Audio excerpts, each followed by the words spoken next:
Yeah, and we briefly touched on it earlier, but this idea of like, ooh, that sounds like such a good idea, Scott. But man, maybe we're listening to this in our 50s or 60s, and like retirement's just around the corner. We just started, and it's like, well, I need to make sure, oxygen mask analogy, that we have enough for ourselves, and then we'll get Yeah. into that, right? But this idea that like so many times we know this as retirement planners, depending on the size of your nest egg, when we get through those early spending years in retirement, and fellow nerd and researcher and advisor Michael Kitces talks about the go, slow go, no go too Mm-hmm. often. I'm sure you could list a handful of stories and client examples right now of seeing clients when they have that first required minimum distribution.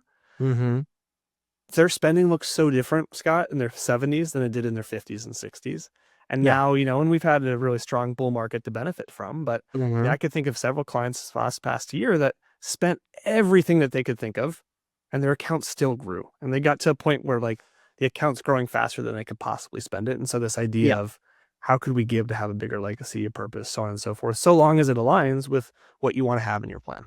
Agreed. And I think that really just comes down to helping them become comfortable. We can have Right. another episode on withdrawal Absolutely. strategies and the like. I'm a huge fan of turning on a paycheck for clients from their portfolios so they Yep. don't have to worry about the taxes and worry about all the things. That's Yeah. our job. Their job is just to have money hit their bank account and go spend it, right? Because that's the way it should be.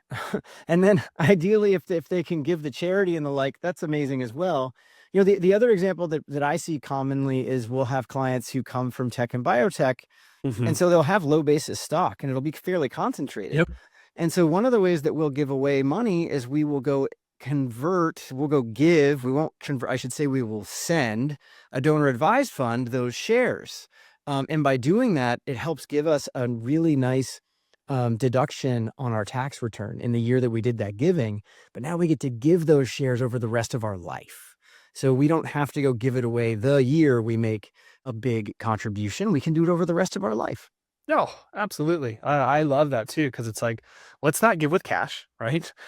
Well, that's that low basis stock that we're going to be, I'm not going to say penalized, but we're going to be taxed when we take it out otherwise. Like, let's get strategic and intentional and deliberate about where we choose to give from.